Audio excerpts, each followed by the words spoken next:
Bonjour tout le monde, je me présente, Michael Dupuis, je suis vidéaste et conseiller au Gossin à Brossard. Aujourd'hui, en exclusivité, on s'est fait prêter la Canon EOS R3, nouvel appareil photo de Canon, pour la tester en milieu et aussi vous dire ce qu'il y en est, où est-ce qu'elle se place dans le marché.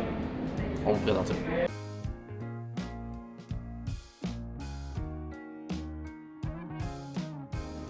La Canon EOS R3 se situe dans la gamme professionnelle entre la 1DX Mark III, appareil réflexe qui a fait une fureur sur le marché, et dernièrement la Canon EOS R5 sans miroir 50 mégapixels. Donc la EOS R3 va se mettre entre les deux. On a un boîtier qui ressemble à la 1DX tout en ayant un peu plus le côté contemporain, la nouvelle technologie qu'on a dans la R5. Mais à qui s'adresse ce nouveau boîtier? Principalement, on va parler de photographes de presse, photographes sportifs, photographes animaliers, tout ce qui nécessite une vitesse et un autofocus hors pair.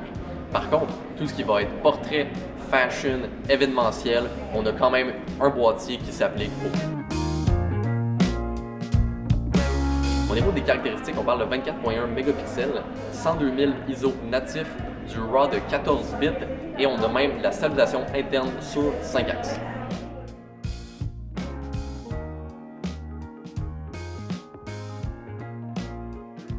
Dans des moments comme ça, pour le monde qui shoot du sport, de l'animalier, peu importe, qu'on comprend pourquoi le 24 mégapixels était peut-être une meilleure option pour Canon que le 50 mégapixels. Parce que si on avait du 50 mégapixels à 30 images secondes, on serait à du 3 gigs par seconde à peu près là, de poids de photos, ce qui serait inutilisable pour le monde qui ont un workflow qui doit être remis rapidement à leur patron, peu importe à la presse et aux équipes sportives.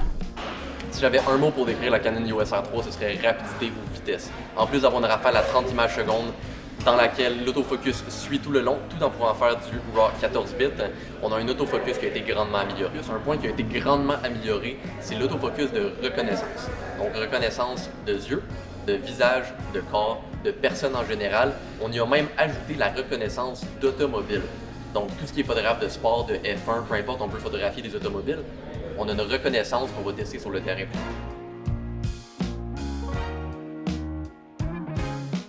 À ma surprise, même l'autobus a été reconnu comme une auto. Puis le tracking suivait l'autobus pour prendre la photo. Et en plus, cet autofocus-là qui suit personne, visage, yeux, peut être mis dans n'importe quel mode. Autant dans le mode spot, dans le mode cerveau, dans le mode zone. Parlant de focus, on a 1053 zones différentes de focus qui font en sorte qu'on a une couverture totale sur le capteur quand vient le temps de faire l'autofocus. Caractéristiques, c'est bien beau, mais parlons boîtier. Boîtier qui est quand même un facteur très très important dans la prise en main quand on décide un appareil photo. On a un boîtier qui, tout en ayant à peu près la même forme, est 15% plus petit que son cousin dans le DSLR, la 1DX Mark III, mais surtout 71% plus léger. Donc on a une différence énorme, 71% plus léger que son cousin, la 1DX Mark III, et à peine plus lourd que notre R5, donc l'autre caméra peut-être qui pourrait se comparer dans le sans miroir.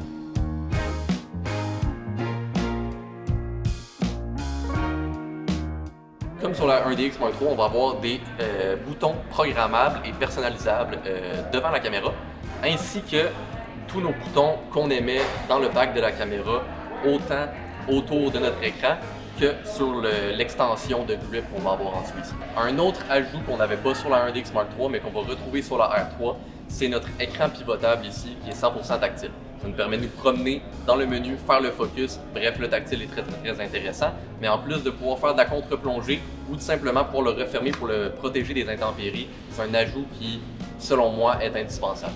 Parlons encore boîtier, puisque c'est pas fini avec ce nouvel appareil photo.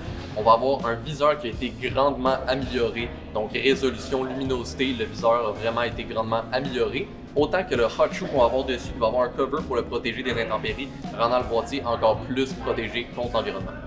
Non seulement on a la meilleure résolution qu'on aurait pu avoir dans le viseur, mais celui-ci permet une nouvelle méthode d'autofocus, l'autofocus contrôlé par l'œil. L'autofocus contrôlé par l'œil, c'est quoi? On bouge tout simplement notre pupille dans le viseur après avoir calibré celui-ci, puis on peut faire le focus où est-ce qu'on a regardé dans le viseur. Au niveau du capteur, on a un capteur full frame CMOS empilé avec de la lumière derrière le capteur. Ça permet deux choses, c'est une technologie qui permet une meilleure capture de la lumière, puis une meilleure lecture des images. Deux améliorations qui sont très intéressantes dans ce boîtier. Au niveau de la rafale de 30 images secondes, on a un autofocus continu qui se fait sur toutes les prises de la rafale, une par une. Donc le focus va vraiment s'adapter tout au long de la rafale.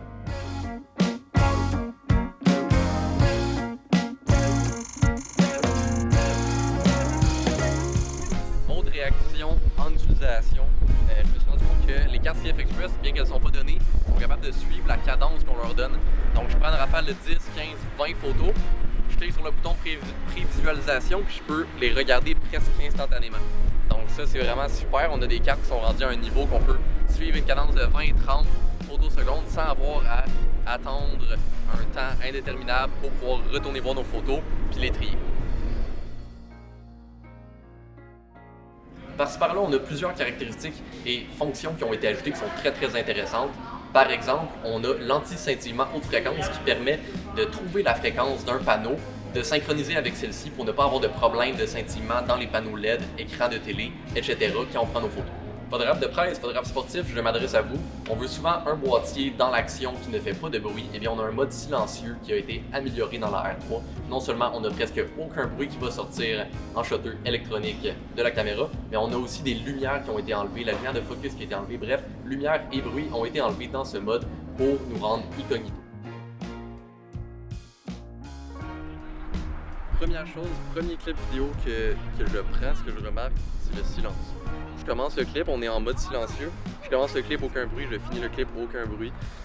Aucun bruit dans le focus, des lenses RF, des objectifs RF. Donc vraiment, on a un mode silencieux pour tout ce qui est entrevue, tout ce qui nécessite du silence.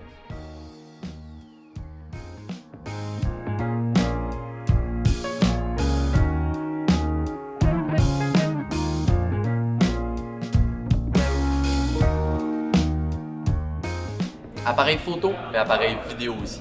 La Canon EOS R3 en vidéo nous permet de faire à l'interne de la vidéo en résolution 6K à 60 images secondes et nous permet de faire de la vidéo 4K qui découle du 6K, donc du 4K amélioré à 120 images secondes en RAW interne dans la caméra, tout en ayant un focus continu en vidéo qui est superbe. Pour voir d'autres capsules comme celle-ci, suivez-nous sur nos réseaux sociaux. Et en ce qui concerne la Canon EOS R3, elle est disponible en précommande dès aujourd'hui en ligne et dans nos 5 magasins. Donc vous pouvez nous retrouver à Québec, à Trois-Rivières, à Laval, à Montréal, ainsi qu'à Brossard. Je vous souhaite une bonne fin de journée.